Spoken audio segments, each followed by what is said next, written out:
다시 한번 기도하면서 주 앞에 나가도록 하겠습니다. 살아계신 하나님, 이 시간 아버지 주님께 예배드리며 영광을 드리며 주 앞에 나갑니다.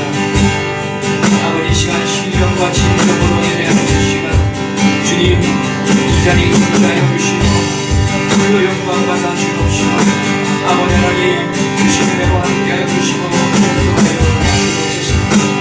우리 각 사람이 신령받아 주님 함께 만나고 주의 은총과 은혜를 공유한 시간 되도록 하나님께 역사해 주시옵소서. 주의 말씀이, 주의 권세와 주의 능력이 이 시간 이곳에 아버지 하나님 강력하게 나타나게 하여 주옵시고, 이 마음의 기쁨과 소망과 아버지 은혜가 흘러넘치는 시간 되도록 하나님 함께 하여 주시고 역사하여 주옵소서. 주님만을 바라봅니다. 주님만을 예배합니다. 홀로 영광 받으시옵소서. 홀로 찬송 받으시옵소서.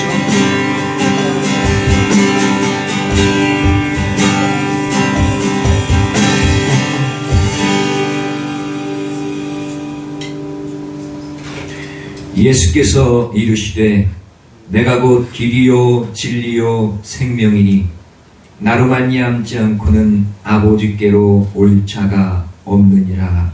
아멘. 모든 것의 시작과 마침이 되시는 아버지 하나님, 어디서 시작되고 어디로 가는지 알지 못하여 내림처럼 헤매이는 우리에게 창빛이 되어주시고 길이 되어주신 주님께 감사와 찬송을 올려드립니다. 죄로 말미암아 어두웠던 우리의 눈을 밝혀 주님 앞에 불러주시고 천지를 창조하시고 다스리시는 아버지 하나님 앞에 예배하게 하시니 감사합니다. 이 예배 가운데 성령님 임재하셔서 우리를 인도하시고 말씀으로 새롭게 하여 주옵시고 우리 죄를 깨달아 회개하게 하시고 삶이 변화되도록 능력으로 역사하여 주옵소서. 신령과 진정으로 드리는 이 예배가 하나님께 온전히 올려드려지길 원하오며 우리를 위하여 죽으시고 부활하신 예수 그리스도의 이름으로 기도드리옵나이다. 아멘. 이 시간은 찬송가 10장입니다. 찬송가 10장입니다.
성삼위 일체계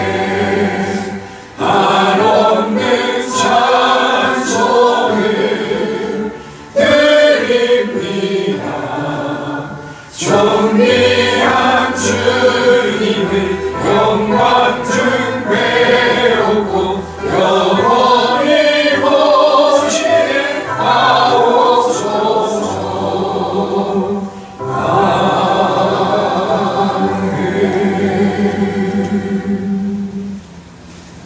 이 시간 교동문 129번입니다.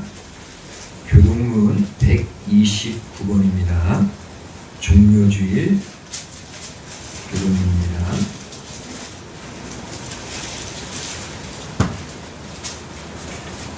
(129번입니다)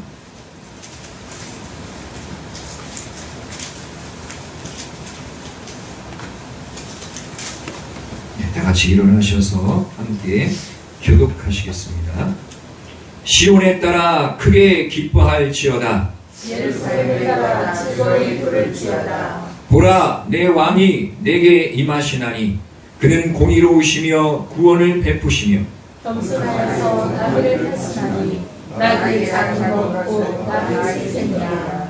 내가 에브라임의 병거와 예루살렘의 말을 끊겠고 전쟁하기로 끊으니 그가 이방 사람에게 화평을 전할수록 그의 통치는 바다에서 바다까지 이르고 유브라데 가면서 땅끝까지 이르리라. 앞에서 가고 뒤에서 따르는 무리가 소리 높여 이르되 호산나 다윗의 자식이여 찬송하리로다. 주의 이름으로 오시는 이여 가장 높은 곳에서 호산나 하더라. 아멘. 자리에 앉으셔서 사도신경으로 신앙 고백 드리겠습니다. 전능하사 천지를 만드신 하나님 아버지를 내가 믿사오며 그 외아들 우리 주 예수 그리스도를 믿사오니 이는 성령으로 잉태하사 동정녀 마리아에게 나시고 본디오 빌라도에게 고난을 받으사 십자가에 못 박혀 죽으시고 장사한 지 사흘 만에 죽은 자 가운데서 다시 살아나시며 하늘에 오르사 전능하신 하나님 우편에 앉아 계시다가 저희로서 산자와 죽은 자를 심판하러 오시니라. 성령을 믿사오며 거룩한 공예와 성도가 서로 교통하는 것과 죄를 사하여 주시는 것과 몸이 다시 사는 것과 영원히 사는 것을 믿사옵나이다. 아멘. 찬송가 151장입니다.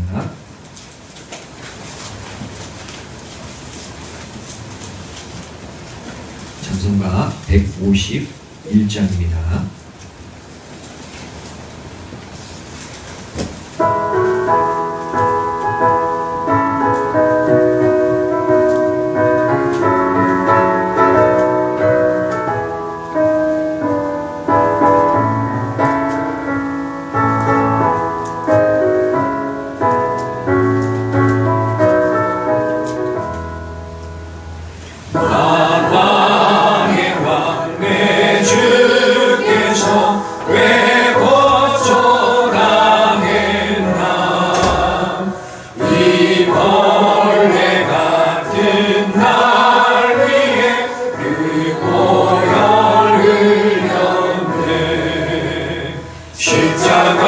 십자가 내가 처음 볼 때에 나의 맘에 큰 고통 사라져 오늘 믿고서 내는 발 가운데 참 내 기쁨 영원하도다.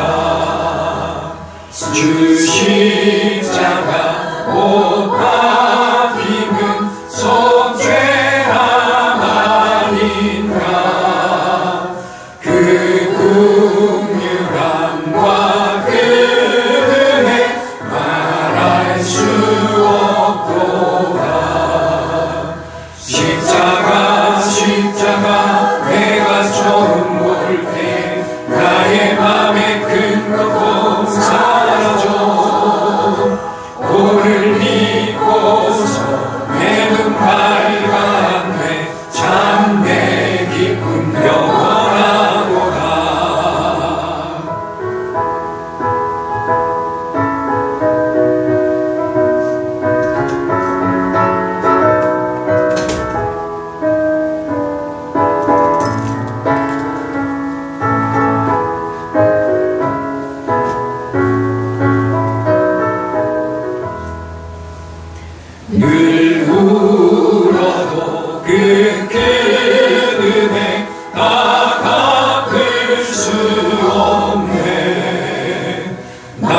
주님께 복 맞춰서 주의 일 힘쓰리. 십자가 내가 처음 볼 때에 나의 맘에 큰 고통 사라져. 오늘 믿고서 내 눈 밝았네. 참내 기쁨 영원하도다. 아멘. 이 시간 우리를 대표하여서 이용 안수집사님 기도 인도해 주시겠습니다. 사랑과 은혜가 충만하신 하나님 아버지, 오늘 종려주일을 맞아 주님 앞에 나와 예배드리게 하심을 감사드립니다.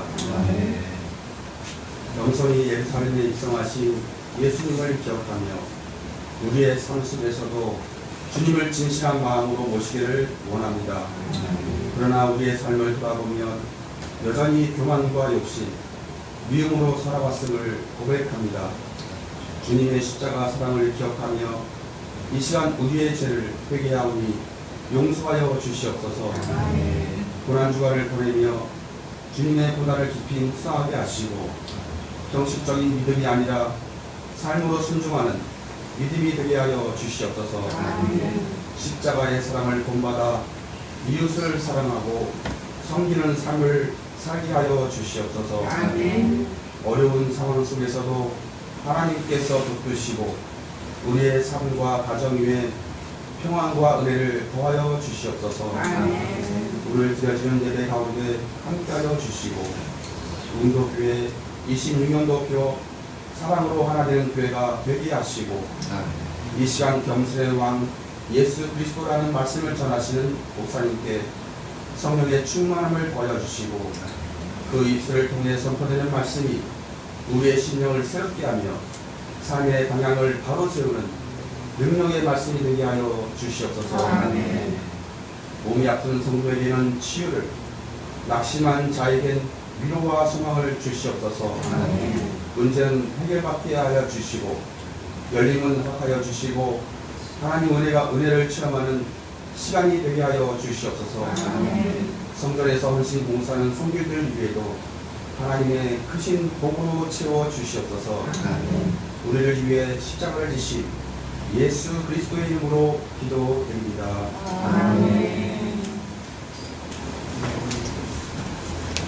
하나님께서 들으시고 응답해 주실 줄 믿습니다. 오늘 말씀은 마태복음 21장 1절에서 11절 말씀입니다. 마태복음 21장 1절에서 11절까지 말씀이 되겠습니다.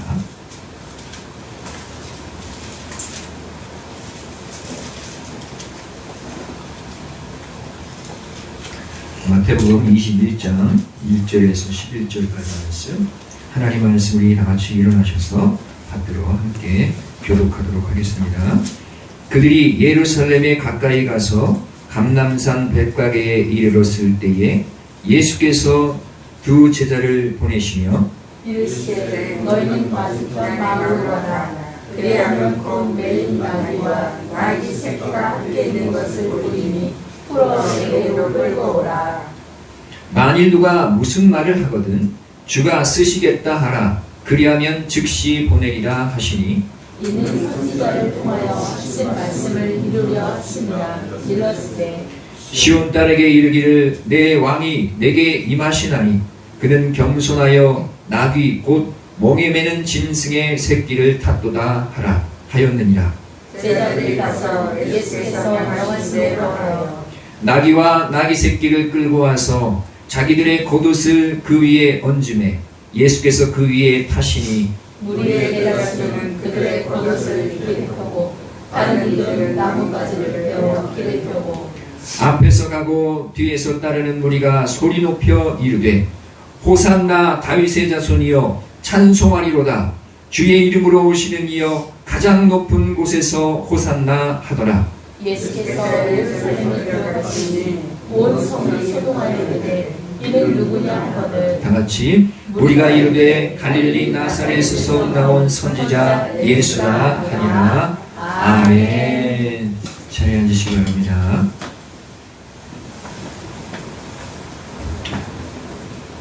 할렐루야. 네. 네, 하나님은 살아계셔서 지금도 우리를 붙드시고 계신 줄 믿습니다. 하나님의 섭리 가운데서 우리 모든 삶에 합력하여 선을 이루고 계심을 우리가 믿는 줄 믿습니다. 합력하여 선을 이루시는 하나님, 할렐루야. 합력하여라고 하는 말 속에는 좋은 일도 있고 나쁜 일도 있고 잘 되는 일도 있고 잘 안 되는 일도 있고 모든 것이 합력하여 결국에는 선을 이루는 하나님의 역사가 있을 줄 믿습니다. 할렐루야. 우리 옆사람하고 한번 인사할까요? 합력하여 선을 이루십니다. 합력하여 선을 이루십니다. 아멘. 네, 사랑하는 응도교회 성도 여러분, 오늘은 무슨 주일이에요? 종려주일입니다. 종려주일은 예수님께서 예루살렘에 입성하시기 위해서 오시는 길에 사람들이 종려나무 가지를 흔들었다고 해서 종려주일이라고 명했습니다. 종려주일 주간은 고난주간이고, 그리고 오는 금요일은 예수님께서 십자가에 못 박혀 죽으신 날을 기념하는 날입니다. 그 주일에는 부활하심으로 우리가 부활절로 지키게 되는 것이죠. 그러니까 다음 주는 부활절이 되겠습니다. 자, 여러분 혹시 대추야자를 아십니까? 어디 뭐 해외 갔다 오신 분들 중에 대추야자를 사다가 이렇게 드시는 분이 가끔 있죠. 대추야자 엄청 달잖아요. 그런데 알고 봤더니 대추야자에는 높은 영양가가 있대요. 단맛이 있는데 이 단맛은 그 설탕 맛이 아니고 자연 그 단맛이라고 그래요. 비타민, 미네랄 등이 포함되어 있어서 면역력 강화에 도움이 되고 소화 개선에 도움이 되고 에너지 증진에 여러 방면에 건강에 유익하다, 이런 얘기가 있습니다. 여러분 기회가 되시면 사서 드시기 바랍니다. 자, 이 대추야자가 열리는 나무의 이름이 무엇일까요? 대추야자가 열리는 나무의 이름 무엇일까요? 대추야자 나무. 네, 종려나무입니다. 종려나무에 종려나무에 대추야자가 열린대요. 종려나무 그렇기도 하고 대추야자가 열리는 나무다, 이렇게 보는 것이죠. 이 나무는 야자수의 한 종류다, 이렇게 말할 수 있는데 당시의 사람들은 이 종려나무를 기쁨과 승리의 상징이다, 이렇게 얘기합니다. 기쁨과 승리의 상징. 그래서 왕이 뭐 입성한다던가 그러면 왕을 환영하잖아요. 그러면 종려나무 가지를 가지고 막 흔들면서 환영을 하고, 그리고 전쟁에 나가서 승리한 그런 장군이 있다면, 개선 장군이 있다면 그를 향해서 종려나무 가지를 가지고 막 흔들면서 환영하고 기뻐하는 것이 바로 이 종려나무 가지가 되겠습니다. 따라서 예수님께서 예루살렘으로 입성하는 과정 가운데, 여기 이제 예루살렘으로 저는 좀 처음에 좀 착각을 했었어요.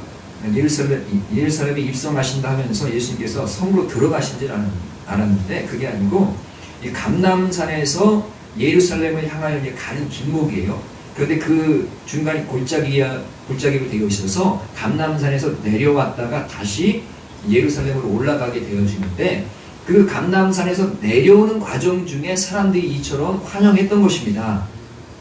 자, 그렇게 가는데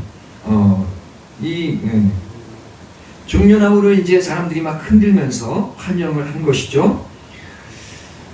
자, 왜 흔들었을까요? 그 왕이나 개선 장군이 받아야 될 그런 환영을 받는 것이기 때문에 이들의 마음 가운데는 예수님이 어떤 분이시냐, 개선 장군과 같이 승리하신 분, 무하신 분? 승리하신 분, 그리고 왕 같은 분, 그런 분으로 이 사람들은 다 받아들이고 있었다는 것입니다. 우리도 우리 마음 가운데 예수님을 어떤 분으로 모시고 있는가, 특별히 이 장면을 보면서 우리도 예수님을 진정한 왕으로 모시고, 할렐루야, 승리하신 우리 주님으로 모셔야 될 줄 믿습니다. 그러니까 주님 안에 있으면 우리도 승리자가 되는 줄 믿습니다. 할렐루야.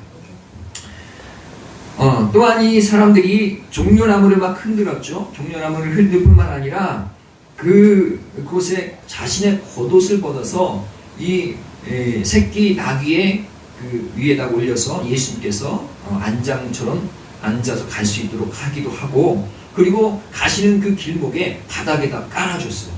카펫을 깔아주듯이 자신들의 겉옷을 벗어가지고 이걸 깔아줬어요. 여러분, 옷은 무엇을 상징하느냐? 당시의 옷은 자신의 신분을 상징하는 것입니다. 뭘 상징해요? 신분, 자신의 자존심, 이렇게 말할 수가 있겠죠. 위치를 상징하는 것입니다. 그것을 펴서 바닥에 깔아서 나귀가 지나가는, 예수님이 타고 가는 이 나귀가 지나가는 그 발목에다 두었다는 것은 어떤 의미를 갖고 있느냐? 주님이 나의 왕이십니다. 나를 밟고 지나가십시오. 나를 통하여 홀로 영광 받으시길 원합니다. 이런 뜻을 가지고 있는 줄 믿습니다. 우리도 예수님을 모시고 섬길 때 어떤 마음을 가져야 되느냐? 이 겉옷을 주님 앞에 내어놓을 수 있는 마음이 있어야 될 줄 믿습니다. 이 겉옷이라고 하는 건 다시 말씀드리면 이 자신의 이 자존심, 지위, 위치뿐만 아니라 겉옷은 밤에 잘 때 이불처럼 활용하는 거예요. 당시 그곳에는 낮에는 덥고 밤에는 춥습니다. 추운 밤에 뭐가 필요합니까? 이불이 필요하죠. 이불을 덮고 자야 되는데, 예를 들어 무슨 저당을 잡혔다든가 그래가지고 이 겉옷을 다른 사람이 가져갔다 하면 그 사람이 밤에 잘 때는 도로 갖다가 돌려줘야 된다는 것이 하나님의 법이었어요. 왜냐하면 밤에 자다가 추워가지고 얼어 죽으면 안 되니까. 이 이불은, 이 겉옷은 이불과 같이 생명을 유지하는 데 필요한 것이죠. 그것을 바닥에 깔았다는 것은 우리 주님을 얼마나 사랑하고 얼마나 기대하고 있었는지 이들의 마음을 알 수 있는 그런 장면이다, 그렇게 볼 수가 있는 것입니다. 자, 그리고 이제 첫 번째로는 종려나무 가지를 흔들었죠. 그리고 뭐 했어요? 겉옷을 폈죠. 세 번째는 뭐였습니까? 호산나 하면서 외쳤는 줄 믿습니다. 뭐라고 외쳤어요? 호산나. 호산나 이렇게 외쳤을까요? 호산나! 그렇죠. 그러면 한번 호산나 한번 해볼까요? 시작! 호산나! 다시 한번 시작! 호산나! 네, 호산나라고 하는 말은 호시아, 나 이런 두 가지 단어가 붙어 있는 것인데, 이제 구원하소서, 이런 뜻을 가지고 있습니다. 이제 구원하소서. 네, 이제 구원해달라는 것이죠. 예수님을 사람들이 이토록 환영한 이유는 예수님이 구원자라고 믿었기 때문인 줄 믿습니다. 하나님이 보내주실 메시아가 바로 이 예수님이라고 확신하는 것입니다. 여러분, 누군가에게 자신을 구원해달라고, 자신을 도와달라고 말하기가 쉽습니까? 다른 사람에게 나 좀 도와주세요 하는 말이 사실 쉽지 않습니다. 자존심 상하는 일이죠. 도와달라고 할 때는 어떤 말이, 어떤 뉘앙스가 담겨져 있느냐? 나는 못하니까 도와주세요, 이렇게 하는 말이 있잖아요. 남에게 뭔가 도와달라고 하는 말이 있는 것은 내 자존심을 꺾고 도와달라고 하는 것이죠. 그런데 사람들은 자존심이 있기 때문에 잘 그렇게 하지 않습니다. 나도 능력이 있어. 나도 내 능력으로 이 어려움을 이겨낼 수 있어. 이렇게 말하면서 생각하지요. 그러면서 다른 사람에게 도움을 구하지를 잘 않습니다. 그런데 이스라엘 민족은 예수님 앞에 와서 예수님, 우리 좀 도와주세요. 이제 구원하소서 하면서 구원을 요청하고 있는 것입니다. 왜 그랬을까? 당시에는 이 너무나 큰 세력인 로마라는 이 나라의 통치 아래에 있었습니다. 그래서 나라의 주권을 다 빼앗겼지요. 도무지 자신의 힘으로는 싸워 이길 능력이 없다는 것을 여러 경험들, 쿠데타나 여러 가지 경험들을 통해서 뼈저리게 느끼고 있었기 때문에 이제 메시아, 하나님께서 보내주실 그 메시아를 간절히 기다리고 있었던 것입니다. 간절히 찾고 있는 것이에요. 자, 우리의 인생은 무엇인가 생각해보면요, 결국 호산나를 외칠 그런 대상을 찾는 것이 우리의 인생이다, 이렇게 말할 수가 있을 것입니다. 우리 인생이 뭐라고요? 호산나를 찾을 수 있는 그런 사람을 찾는 것이 우리 인생이라는 것이죠. 한창 자신의 힘이 강하다고 생각할 때에는 바로 젊은 날이죠. 무엇이든 할 수 있다라고 생각할 때입니다. 그러나 점점 나이가 먹어가면서 깨닫는 것은 인생 무상, 자신의 힘이 얼마나 미약한 것인지를 가면 갈수록 깨달아가는 것이 바로 인생인 줄 믿습니다. 그래서 전도서는 이렇게 말합니다. 전도서 7장 2절 말씀, 초상집에 가는 것이 잔치집에 가는 것보다 나으니 모든 사람의 끝이 이와 같이 됨이라. 산 자는 이것을 그 마음에 둘지니라. 살아있는 우리 모든 사람들은 마음에 둬야 될 것은 초상집에 마음을 둬야 된다는 거예요. 잔치집이 아니고. 초상집은 뭐한 집이에요? 사람이 죽은 집이에요. 그러니까 깊이 죽음에 대해서 생각해야 된다는 것이죠. 모든 사람들은 인생의 강한 도전자인 이 죽음 앞에서 뭘 외칠 수밖에 없어요? 구원자, 호산나를 외치면서 나 좀 누가 구원해 줄 사람이 없는가? 이렇게 외칠 수밖에 없는 것이 인생이죠. 이제 구원하소서. 내 힘으로는 안 됩니다. 나를 구원하여 주옵소서. 내 힘이 나와서 내 힘대로 하려고 하는 사람은 하나님께서 아직 도와주시지 않습니다. 내 힘이 있기 때문에 내 힘을 막 쓰고 있는 사람은 하나님께서 기다리고 계십니다. 그러나 하나님 나 좀 도와주세요 라고 외치며 호산나를 외치는 그 사람은 하나님께서 구원하여 주시고 은혜를 베풀어 주신 줄 믿습니다. 그러니 우리 마음 가운데 하나님 겸손하게 말해야 돼요. 하나님 나 좀 도와주세요. 내 인생 가운데 역사해 주세요. 내가 전심으로 주의 은혜를 구하오니 하나님 은혜를 허락하여 주옵소서. 주께 나가는 자에게 주님께서 은혜를 베풀어 주실 줄 믿습니다. 자, 우리의 인생 가운데 가장 구원이 필요한 것이 무엇입니까? 여러 가지가 있을 수 있겠죠. 필요한 것들. 재정적인 빚의 문제 있을 수 있죠. 나를 괴롭히는 그 사람도 있을 수 있습니다. 질병으로부터, 마음의 상처로부터 우리는 구원받기를 원할 것입니다. 그러나 우리에게 가장 필요한 절실한 문제가 있는데 그것은 죄와 사망의 문제인 줄 믿습니다. 뭐라고요?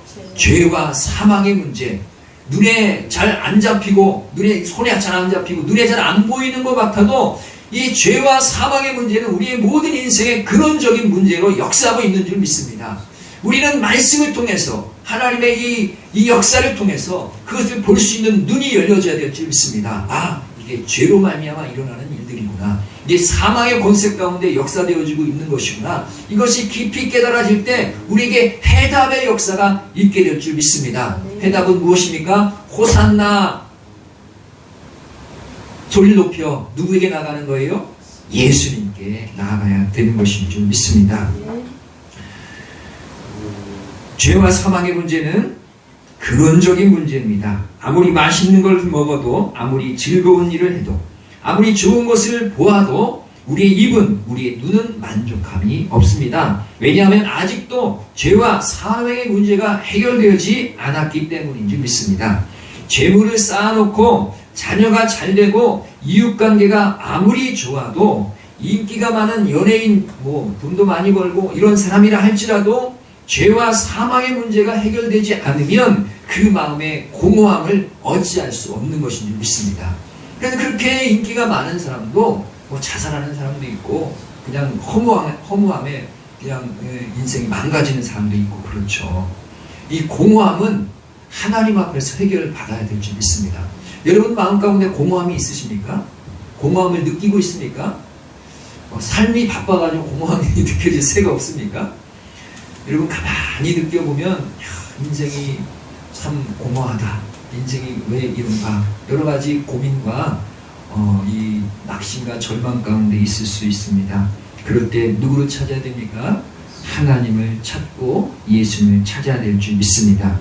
이 죄와 사망에서 우리를 건져줄 유일한 분이 계시는데 이분이 바로 예수 그리스도신 줄 믿습니다. 로마서 8장 2절 말씀. 이는 그리스도 예수 안에 있는 생명의 성령의 법이 죄와 사망의 법에서 너를 해방하였습니다. 아멘. 죄와 사망의 법에서 우리를 해방할 수 있는 길은 오직 그리스도 예수 안에 있는 성령의 생명의 법인 줄 믿습니다. 생명의 성령의 법인 줄 믿습니다. 할렐루야. 그 생명의 성령의 법으로 죄와 사망에서 우리를 건져내시는 놀라운 은혜를 다 누리시는 역사가 있기를 축복합니다. 아멘. 자, 오늘 말씀에 사람들이 종려나무를 흔들고 자신의 자존심이라고 할 수 있는 겉옷을 땅바닥에 펼치면서 자신과 민족을 구원하기 위해 호산나를 외쳤습니다. 이것은 그들이 예수님을 왕이요 구원자인 메시아로 환영했기 때문인 줄 믿습니다. 우리도 예수님은 이처럼 참된 왕이요 구원자로 인정하고 고백하며 삶으로 섬겨야 될 줄로 믿습니다. 자, 그런데 여러분, 사람들이 예수님은 이렇게 지극정성으로 대대적인 환영을 했잖아요. 그런데 예수님은 어떻게 반응했을까요? 우리가 생각해보면 사람들이 막 박수치고 막 그러면 손도 흔들고 그러면 뭐 말이라도 타가지고 그 개선 장군처럼 그렇게 멋지게 나팔을 불면서 나타나야 정상이 아니겠습니까? 보통 그렇게 하겠죠. 그런데 예수님은 뭐 하셨습니까? 새끼 나귀를 타고 나타나신 것이죠. 왜 그러셨을까요? 예수님은 자신이 겸손한 모습으로 사람들에게 보여주길 원했던 것입니다. 오늘 말씀 5절 말씀을 보면 그는 겸손하여 나귀 새끼를 타셨다 이렇게 말씀하고 있습니다. 왜 예수님께서는 겸손을 보이셨고 우리는 이 예수님을 보고 이 겸손하신 예수님을 바라보고 어떻게 살아야 되는지 이것을 말씀을 통해서 한번 살펴보는 은혜가 있기를 원합니다. 자, 예수님 어떻게 오셨다고요? 겸손한 모습으로 오신 줄 믿습니다. 어떻게 오셨다고요? 겸손한 모습으로. 겸손이 뭘까요? 겸손하게 살아야 되죠. 교만하면 안 되는 것이죠. 겸손하게, 하나님 앞에 겸손하게 살아야 될 줄 믿습니다. 자, 이 겸손의 말이 마태복음 11장 29절 말씀을 보면 나는 마음이 온유하고 겸손하니 이렇게 예수께서 말씀하셨어요. 나는 마음이 온유하고 겸손하다 이렇게 말씀하셨는데 오늘 아까 예수님이 겸손하여 나귀를 타셨다고 하실 때의 그 겸손은 여기 나는 온유하고 겸손하다 할 때 겸손과 같은 말이 아니고 온유와 같은 말이에요. 그래서 이 예수님께서 지금 이 나귀를 타실 때의 겸손은 어떤 겸손이냐? 온유하다라고 하는 그런 것과 비슷합니다. 그러니까 온유하여 나귀를 탔다 이렇게 볼 수도 있는 그런 말씀이 되겠죠. 그러면 온유는 뭐냐? 온유는 사람과 대할 때 온화함을 갖는 태도다 이렇게 말할 수 있습니다. 온화함을 갖는 태도. 옆 사람하고 얘기할 때, 이웃들과 말할 때 아주 따뜻하게 온화하게 얘기하는 그런 모습이 온유한 모습이죠. 여러분들 다 온유한 모습을 가지고 계시잖아요. 그렇죠? 그냥 얼굴이 따뜻한 얼굴, 사랑스러운 얼굴 다 이렇게 가지고 계시잖아요. 할렐루야. 네, 대답이 다 괜찮습니다. 우리 옆 사람하고 인사합시다. 당신은 온유하십니다. 이렇게 인사하겠습니다. 당신은 온유하십니다. 안 그렇게 보여도 고백하면 될 줄로 믿습니다. 온유하게 따뜻한 마음을 가지고 따뜻하게 대하는 역사가 있기를 원합니다. 그런데 이 온유하다는 말에는 또 이런 말이 있어요. 말이 길들여져 가지고 잘 이 주인의 이 뜻에 순종하는 그런 태도를 가진 것이 온유다 이렇게 말할 수 있어요. 예, 말이 딱 태어나면 처음부터 잘 길들여져 있을까요? 야생말 이런 것들을 잡으면요 사람이 위에 탈 수가 없습니다. 우리 같은 사람이 탔다가는요 공감 떨어져요. 이것이 길들여질 때까지 잡고서 그냥 붙들고 있어야 나중에 말이 길들여져 가지고 주인의 말을 잘 듣게 되는 것이죠. 이 온유하다는 것은 바로 이런 것입니다. 내 마음대로 내 뜻대로 살아가고자 하는 그런 마음들이 많은 사람이 하나님의 손에 붙들림 바 되어져서 그 인생이 하나님께서 이끄시는 대로 좌로나 우로나 갈 수 있는 그 사람이 바로 온유한 사람이 되겠습니다. 아멘. 자, 그래서 우리의 인생은 온유한 인생으로 나아가야 될 줄 믿습니다. 하나님께서 우리를 이렇게 만들어 가시는데 여러 방면에 만들어 가시죠. 특별히 온유하게 만들어 가시는 줄 믿습니다. 여러분 온유의 정도가 신앙의 정도다 이렇게 말할 수도 있습니다. 물론 다른 사람과 비교할 수는 없겠죠. 내가 스스로 볼 때 내 옛 모습과 지금의 내 모습을 봤을 때 점점점 온유해져서 하나님의 말씀이 임할 때 내가 그것에 대하여 참 반응을 잘하는구나 하면 그 사람은 좀 더 신앙이 성숙한 것이다 이렇게 말할 수가 있을 것입니다. 하나님의 말씀으로 살아가는 사람, 하나님의 말씀에 반응하는 사람, 그런 사람이 되어야 될 줄로 믿습니다. 온유하신 예수님은 자기 뜻대로 고집하며 사시지 않았습니다. 하나님의 뜻을 이루기 위하여 사셨습니다. 세상은 자신의 인생은 자신의 것이라며 네가 하고 싶은 대로 살아라라고 말하고 있습니다. 그러나 성경은 우리는 하나님이 지으신 피조물이다 이렇게 말하고 있고 우리는 하나님의 영광을 위하여 지어졌기 때문에 하나님의 뜻대로 살아가야 된다라고 말씀하는 줄 믿습니다. 그래서 예수님은 참된 인간이 갖춰야 될 그런 온전한 모습을 보여주셨는데 그게 바로 온유한 모습인 줄 믿습니다. 하나님의 뜻대로 사는 모습인 것이죠. 이것을 극명하게 보여준 장면이 바로 십자가를 앞두고 겟세마네 동산에서 기도하는 장면입니다. 예수님도 육신을 가지고 있기 때문에 고통에 둔감하지가 않습니다. 여러분 생각할 때 예수님은 하나님이시고 사람의 육신을 입고 이 땅에 오셨다 이렇게 생각하기 때문에 십자가에서 못 박힐 때 하나도 안 아플 거야, 통각 이런 거 딱 제어를 해가지고 하나도 안 아프실 거야 이렇게 생각하실 수 있는 분도 있을 수 있지만 그렇지 않습니다. 예수님은 육신으로 오셔서 우리와 똑같이 고난을 당하신 그런 분이시다 이렇게 말씀하셨기 때문에 주님도 이 땅 가운데 십자가를 지는 고통이 너무 큰 것이죠. 고통스럽고 괴로운 일입니다. 그럼에도 불구하고 하나님 앞에 이렇게 고백합니다. 내 원대로 마옵시고 아버지의 원대로 되기를 원하나이다. 아버지께서 내가 십자가에서 못 박혀 죽는 것을 원하신다면 내가 그 큰 고난과 고통이 있어도 내가 그것을 아멘으로 받겠습니다. 이렇게 하면서 주님께 기도한 그 자리가 바로 겟세마네 자리인 것이죠. 할렐루야. 그러니까 예수님은 어떤 분이시냐? 온유하신 분이세요. 온유하신 분. 온유하신 분은 하나님의 뜻대로 살아가는 사람입니다. 내가 고통이 있어도 주님의 뜻이 그것이라면 그것을 감내하는 것이 온유한 사람의 삶의 모습입니다. 이게 참 쉽지 않죠. 그만큼 정말 신앙으로 믿음으로 성장하지 않고서는 주의 은혜가 충만하지 않고는 성령께서 함께 하시는 놀라운 은혜의 삶을 살지 않고는 참 내가 주어진 이런 나만의 십자가 이런 것들을 지고 가는 것이 참으로 어려운 일이 되는 것입니다. 그럼에도 불구하고 우리는 그 길을 걸어가야 될 줄 믿습니다. 온유한 예수님, 할렐루야. 그 예수님을 닮아가는 역사가 있기를 원합니다. 여러분 우리 그 중국의 한센병 환자들에게 복음을 전하는 김요석 선교사님이라는 분이 계십니다. 간증인데 친구와 같이 한센병 환자, 한센병이 뭐예요? 문둥병이죠. 옛날에 문둥병이면 옮을까봐 가까이 가지도 않고 막 이랬던 사람이고 그랬는데 이 한센병 환자를 치료하고 있을 때 한 친구와 같이 이 김효석 선교사님이 이 한센병자 집에 갔답니다. 그런데 등이 너무 아파가지고 얘기를 하니까 이 김효석 선교사가 등을 보니까 거기에 이 그 문둥병 그 고름이 이렇게 배겨 있는데 아직 튀어나오지 않고 있었대요. 그래서 그걸 잘라봤는데 잘 안 잘리니까 입으로 막 빨았다고 합니다. 그래서 좀 나온 거 가지고 짰대요. 툭 터지면서 그게 그 고름이 탁 터졌는데 하필 옆에 있던 친구의 얼굴에 탁 터졌대요. 이게 잘못하면 옮을 수도 있는 거 아니겠어요?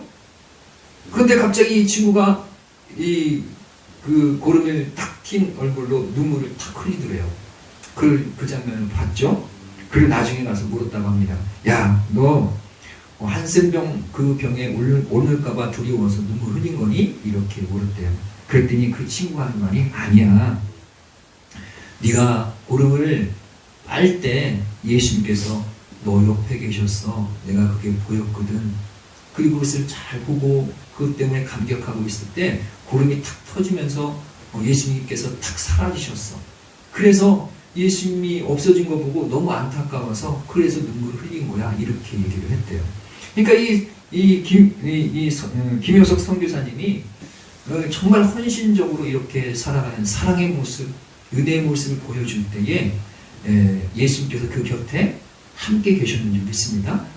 네, 그것을 이 친구가 봤다는 거예요. 그래서 눈물을 흘렸다 이렇게 얘기를 하더래요. 자, 김효석 선교사도 생각해 보세요. 자신의 인생도 있었지 않겠습니까? 부모님이 그 선교사에게 원하는 바도 있었을 거예요. 자기가 편안하고 정말 더 좋은 것을 누리면서 살아가는 그런 인생을 꿈꿨을 수도 있죠. 그러나 주님이 부르실 때에 그것을 다 놓고 주님께로 나아가서 주님이 원하시는 그 선교 사역을 감당해 낸 것인 줄 믿습니다. 자, 여러분, 겸손한 사람, 온유한 사람이 바로 이런 사람이죠. 내가 원하는 대로 내 길을 걸어가는 게 아니라 하나님께서 원하신다면 내 길을 포기하고 하나님의 뜻대로 나아갈 수 있는 그런 사람의 삶이 바로 온유한 사람의 삶인 줄 믿습니다. 우리는 하나님의 창조하심과 주권을 믿으며 예수님이 내 삶의 주인이라고 고백하는 것이 우리의 신앙의 근본입니다. 그러나 우리는 그토록 내 원대로 살고 싶지 주님의 원하심을 따라서 내 고집을 꺾고 싶은 마음이 별로 없는 것이 사실입니다. 우리가 신앙이 좋은 정도를 어떻게 느낄 수가 있는가? 내가 성장하고 있음을 어떻게 알 수 있는가? 그것은 내가 내 인생을 내 원하는 대로가 아니라 하나님의 원하시는 대로 얼마나 내려놓고 얼마나 하나님을 신뢰하고 의지하며 살아가는가로 측정할 수가 있는 것인 줄 믿습니다. 이렇게 사는 자가 바로 온유한 자이고 겸손한 자이죠.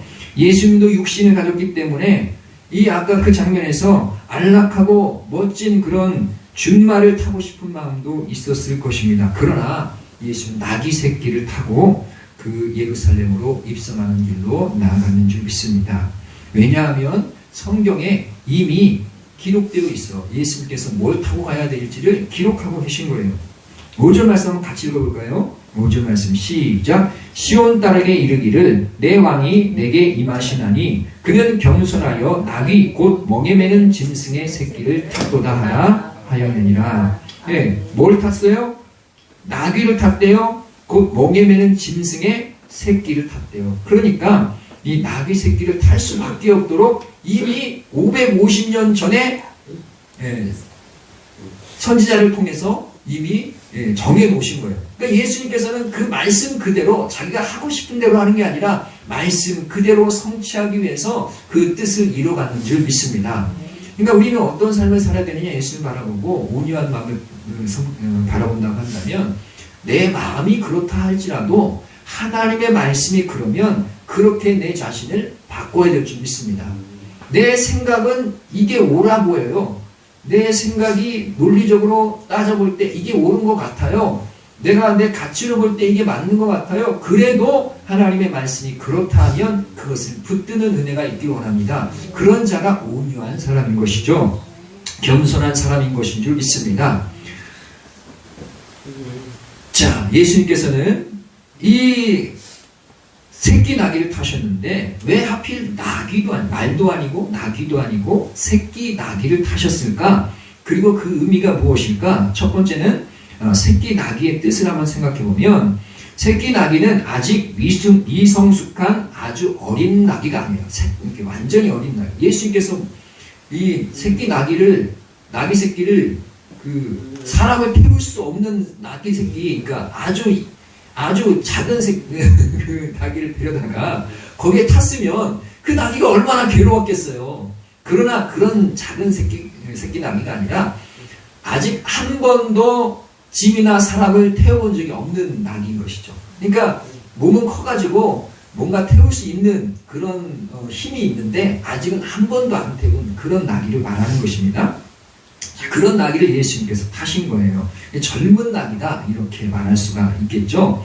따라서 이 나귀는 사람을 태우고 짐을 실을 수 있는 정도로 자랐지만 아직도 한 번도 사람을 태우거나 짐을 실어본 적이 없는 나귀인 것이죠. 예수님은 그래서 어떤 나귀를 쓰시느냐, 이 나귀를 쓰신 거잖아요. 예수님이 쓰시는 나귀는 일단은 매임에서 풀어진 나귀인 줄 믿습니다. 이 두 제자를 불러가지고 저기 베다니에 가서 묶여있는 그 나귀 둘을 데리고 오라는 것이죠. 어미 나귀와 새끼 나귀를 데리고 오라는 것이죠. 묶여있는 것을 풀어서 데리고 오라는 것이죠. 예수님은 어떤 새끼 나귀를 사용하시느냐, 묶여있는 데서 풀어낸 나귀를 사용하신 줄 믿습니다. 두 번째는 길들여지지 않은 나귀죠. 한 번도 안 탔으니까, 한 번도 쓰지 않았으니까 길들여지지 않았죠. 세 번째로는 스스로 설 수 없어서 어미 나귀와 함께 가야만 하는 그런 유약한 나귀를 사용하는 것입니다. 자, 여러분, 매여있는 나귀는 쓸모가 없지요. 주인이 허락하지 않는 나귀는 사용할 수가 없는 줄 믿습니다. 주님은 우리의 모든 매임에서 자유하게 하신 줄 믿습니다. 그리고 사용하신 줄 믿습니다. 우리를 자유케 하시고 사용하게 하시는, 모든 매임에서 자유케 하시고 우리를 사용하신다는 거예요. 할렐루야. 우리를, 여러분 매여 있는 것들이 있습니까? 이 매여 있는 곳에서 여러분들을 자유케 하시길 원하시는 줄 믿습니다. 특별히 죄와 사망의 문제에서 자유케 하실 뿐만 아니라 여러분의 인생에 매여있는 여러 가지들을 내에서부터 자유하길 원하신 줄 믿습니다. 그렇게 하고 그를 사용하는 것이죠. 할렐루야. 예. 우리 주님께서는 이 십자가에서 마귀 권세를 깨뜨리시고 우리를 구원하여 내어주신 줄 믿습니다. 그 보배로운 피로 우리 모든 죄를 사하시고 마귀의 종노릇하던 옛사람이 죽고 새 사람을 입게 하신 줄 믿습니다. 옛사람이 죽고 새 사람이 입는 것, 그것이 하나님께서 원하시는 일인 줄 믿습니다. 할렐루야. 주님께서 우리를 새 사람 되게 하시는데 어떻게 새 사람 되게 하시냐? 자유케 함으로 새 사람 되게 하신 줄 믿습니다. 무엇으로부터? 가장 중요한 것은 죄와 사망으로부터 자유케 하는 것이죠. 고린도후서 5장 17절 그런즉 누구든지 그리스도 안에 있으면 새로운 피조물이라 이전 것은 지나갔으니 보라 새 것이 되었도다. 아멘. 하나님은 우리가 사람이나 재물에 종노릇하지 않기를 원하시는 줄 믿습니다. 갈라디아서 5장 1절 말씀 그리스도께서 우리를 자유롭게 하려고 자유를 주셨으니 그러므로 굳건하게 서서 다시는 종의 몽해를 매지 말라. 하나님께서는 여러분들이요 종의 몽해 가운데 헤매이기를 원치 않으십니다. 여러분 종처럼 매여 있는 것들이 있지 않습니까? 거기에서부터 벗어나기를 원하시는 줄 믿습니다. 여러분 누군가에게서 매여 괴로운 시간을 보내시고 계십니까? 재정적인 빚으로 인해서 매여 계십니까? 하나님께 기도하십시오. 그리고 기회를 따라서 빨리 자유를 쟁취하시길 원합니다. 네, 자유하셔야 하나님께 기회를 주실 것입니다. 언제? 기도할 때. 하나님 기회를 주십시오. 내가 속히 사냥꾼의 올무에서 벗어나는 새같이 그 모든 묶임에서 자유하길 원합니다. 할렐루야. 예수님은 겸손하게 매여있는 우리를 위해서 이 나귀 새끼같이 매여있는 우리를 위해서 스스로 매임을 선택하신 줄 믿습니다. 우리의 죄의 문제를 해결하기 위해서 예수님은 스스로 죄가 되셨습니다. 우리를 묶고 있는 이 말뚝에서 풀어주시려고 예수님은 십자가에서 자신이 손과 발이 이 못에 박혀서 매여 계시는 그런 모습이 된 줄 믿습니다. 그러니까 우리를 풀어주시려고 예수님은 묶여버리신 거예요. 그러니까 예수님이 십자가에 못 박히신 것을 바라볼 때 내 묶임에서 주님은 풀어주시려고 저 십자가에 못 박히셨구나 이것을 깨닫는 은혜가 있길 원합니다. 여러분들 자유키를 원하셔요. 그래서 주님은 사용하시길 원하십니다. 여러분 묶여있고 매여있으면 거기에 종노릇하는 것이잖아요. 우리는 종노릇하지 않기를 원합니다. 주여 나를 종노릇하지 않게 하여 주옵소서. 주여 나를 이 모든 이 얽매임에서부터 벗어나게 하여 주옵소서. 이 은혜가 우리 삶에 충만하게 나타나기를 원합니다. 또한 예수님은 길들여지지 않은 나귀를 사용하셨어요. 누군가 이미 탄 나귀는 그 사람에게 익숙해지기 마련입니다. 길들여지는 것이죠. 삼국사기에 보면 김유신에 대한 이야기가 나오잖아요. 김유신 이 주색에 탐닉해가지고 그 기방에 많이 자주 이제 들었던가 봐요. 그런데 어느 날 이 말을 타고 가는데 자기가 좀 졸았는지 그런데 나귀가 집으로 가야 되는데 어디로 가요? 기방으로 가는 거예요. 그래가지고 내려가지고 이 말이 나를 기방으로 보낸다고 말을 쳐 죽였대요. 누굴 탓하겠습니까? 자기가 기방에 자주 돌아다니니까 그렇게 간 거 아니겠어요? 나귀는 습관적으로 간 것이죠. 그러니까 주인이 어떠냐에 따라서 습관이 정해지는 것이 이 동물의 모습이 되겠죠. 나귀도 누가 어떻게 보느냐에 따라서 습관이 될 것입니다. 그러나 예수님께서는 그 습관된 것들을 원하시지 아니하시고 하나님 앞에 순전하게 드리기를 원하시는 줄 믿습니다. 그래서 이 나귀 새끼가 한 번도 길들여지지 않은 것을 주님께서 타시길 원하신 거예요. 여러분 우리는 주님께 길들여져야 될 줄 믿습니다. 거룩한 길이 들여져야 돼요. 나귀를 길들이시듯이 우리를 길들여서 주님께서 우리를 사용하시는 은혜가 있길 원합니다. 주여 나를 사용하여 주옵소서. 주여 나를 사용하여 주옵소서. 나를 잘 길들여 주옵소서. 그래서 나를 통하여 그리스도의 향기가 나타나게 하여 주옵시고 많은 사람들에게 그리스도의 편지가 되어 주님의 사랑과 은혜를 나타내는 그런 주님의 종들로 세워주옵소서. 우리가 그렇게 주님 앞에 세워지는 은혜가 있어줘야 될 줄 믿습니다. 이렇게 길들여지려면 한 번에 됩니까? 아니요. 여러 번에 걸쳐서 길들여져야 될 줄 믿습니다. 고린도후서 4장 16절 그러므로 우리가 낙심하지 아니하노니 우리의 겉사람은 낡아지나 우리의 속사람은 날로 새로워지도다. 속사람이 날로 새로워지는 것. 한 번만 새로워지는 게 아니고요. 날로 새로워지는 것인 줄 믿습니다. 한 번 됐다고 영원히 되는 게 아니에요. 계속해서 잘 되고 더 잘 되어야 될 줄 믿습니다. 그러므로 우리가 주님 앞에 잘 길들여져야 돼요. 온유하게 길들여짐의 됨으로 말미암아서 주님 앞에 쓰여지기 합당한 자들이 되기를 축복합니다. 아멘. 자, 그리고 예수님은 어떤 나귀를 찾는다고요? 연약한 나귀를 찾습니다. 누가 함께 있어야 돼요? 어미 나귀와 함께 있어야 돼요. 옛날에 많이 그런 말 했었는데 마마보이. 여러분 아시죠? 마마보이가 뭡니까? 네, 엄마를 너무 의지하는 그 아들인 것이죠. 엄마가 너무 이것저것 다 해주니까 아들이 스스로 할 게 없어가지고 엄마한테 다 물어보는 거예요. 그래서 선을 보러 나가가지고 선 보는 여자하고 선을 잘 보고 대화를 했다가 이제 차를 마시고 이제 밥 먹으러 같이 가자 얘기가 됐는데 밥 먹으러 가려고 하는데 어디로 갈지 모르잖아요. 그러니까 전화를 해서 엄마한테 물어요. 엄마 선 봤는데 우리 밥 먹으러 갈 거거든? 어디로 가는 게 좋아? 엄마한테 물어. 그러면 상대 여자분은 어떻게 생각할 거예요? 야, 좀 마마보이 아니야? 같이 못 살겠다, 야. 이렇게 생각되지 않겠어요? 그러나, 이 연약함이죠. 연약함을 갖고 있는 것이죠. 그러나, 이 사람으로 보면은 좀, 매력이 없어 보이지만, 하나님 앞에서는, 그렇지가 않습니다. 존귀해 보이는 거죠. 누구를 의지하는 사람? 하나님을 의지하는 사람. 세상에요, 자기가 힘이 있는 사람은요, 자기의 힘을 의지합니다. 내 주먹을 의지하지. 어떤 사람은 교회 나와서 하나님 믿고 기도한다고 하니까, 야, 무슨 하나님을 믿냐? 응? 네가 약하니까 자꾸 하나님 믿으려고 하지. 응? 하나님 앞에 가서 기도한다고? 야, 네가 그 시간 있으면 노력하고 애써봐. 그러면 잘 될 거야. 이렇게 말하는 사람도 있어요. 그러나 하나님은요, 그런 사람들을 기뻐하지 아니하시고 오히려 연약해서 하나님 앞에 매일 나가서 눈물로 기도, 하나님 도와주세요. 하나님 은혜를 베풀어 주세요. 하나님 내게 역사해 주세요. 그런 자들을 더 사랑하시고 더 기뻐하시는 줄 믿습니다. 왜냐하면 하나님 우리를 자녀로 보시기 때문에 그래요. 남이면 멋진 애들이 좋겠죠. 그러나 내 자식은 나한테 와서 도움을 구할 때 주님께서 도와주시는 은혜가 있게 되는 줄 믿습니다. 이렇게 겸손한 것이죠. 연약한 모습을 갖는 것이 겸손한 모습인 줄 믿습니다. 여러분 교회 나오는 거요. 그게 하나님께서 기뻐하시는 줄 믿습니다. 할렐루야. 겸손한 자, 온유한 자는 어떤 사람이냐? 나는 연약하니 주님 나를 도와주옵소서. 이렇게 기도하며 나아가는 자인 줄 믿습니다. 그래서 온유한 자에게는 어떤 축복이 있느냐? 땅을 기업으로 받을 것이요. 마태복음 5장에 있는 줄 믿습니다. 땅을 기업으로 받는 줄 믿습니다. 여러분 땅 때문에 고생하시는 분들 계십니까?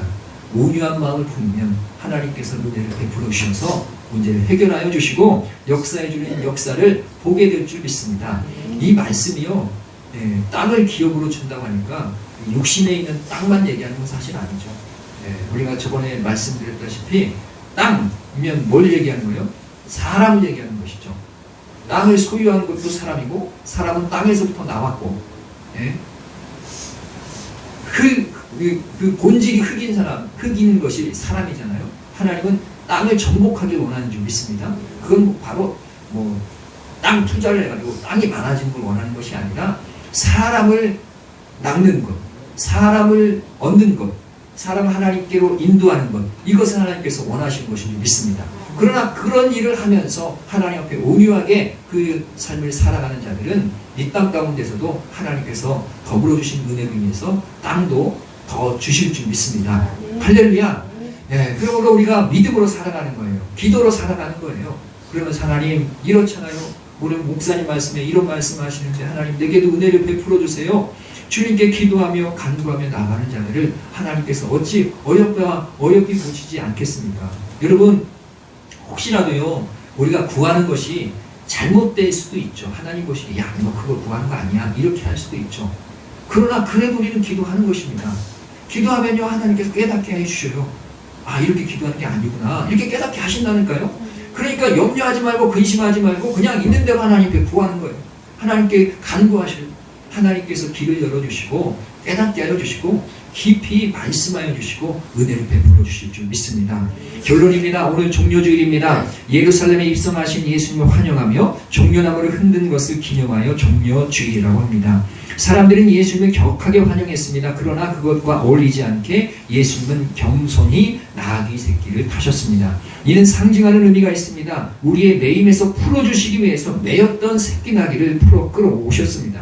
한 번도 타보지 않은 길들여지지 않은 새끼 나귀를 끌어오셨습니다. 세속에 물들여지지 않고 오직 하나님의 뜻대로 사는 모습을 우리를 향해서 기대하셨기 때문인 줄 믿습니다. 또한 어미 나귀를 의지하는 새끼 나귀를 데려왔어요. 이와 같이 우리는 아버지 되신 하나님을 굳건하게 의지하며 살아가는 은혜가 있기를 원합니다. 이로 말미암아 은혜가 흘러 넘치는 우리 모든 삶이 되기를 축복합니다. 기도하시겠습니다. 사랑과 은혜가 충만하신 아버지 하나님, 주님께서는 겸손히 새끼 나귀를 타고 이 땅 가운데 예루살렘으로 입성하신 것을 보여주셨습니다. 하나님, 우리는 그 모습을 보고 겸손하게 살길 원합니다. 우리도 온유하게 살길 원합니다. 하나님의 뜻대로 살길 원합니다. 특별히 아버지 하나님, 우리의 매임에서 우리를 풀어주시길 원합니다. 주님께서 십자가에 못 박히신 것은 우리를 풀어주시기 위해서 그런 것인 줄 믿사오니 주여, 우리를 이 모든 묶임에서부터 자유케 하여 주옵소서. 죄와 사망의 문제 해결하여 주시옵시고 아버지, 모든 인생의 묶임에서부터 자유케 하여 주시옵소서. 감사드리며 예수님의 이름으로 기도드리옵나이다. 아멘. 찬송가 301장입니다.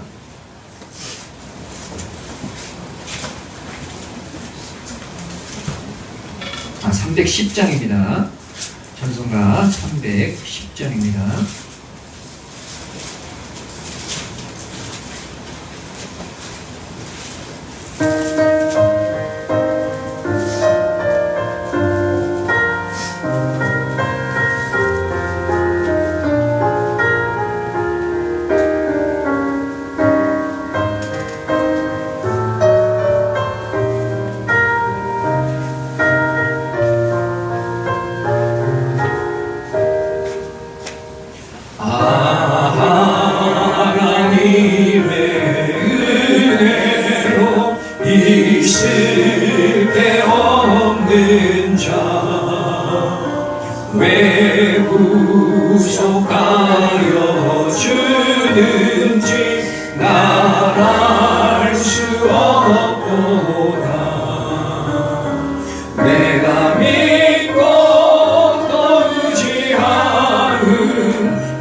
내 모든 형편 아시는 주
기도드리겠습니다.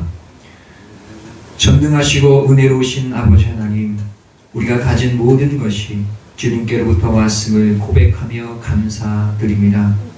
청지기로 맡겨주신 우리의 모든 소유를 하나님께서 기뻐하시도록 사용하는 지혜를 허락하여 주옵시고, 우리의 생각과 삶의 흔적으로 하나님의 나라를 성취하며 살게 하여 주옵소서.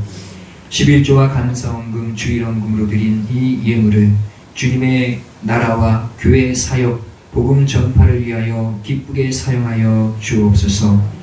드리는 모든 손길을 기억하여 주옵시고 하늘의 복과 땅의 기름진 복으로 채워 주옵소서.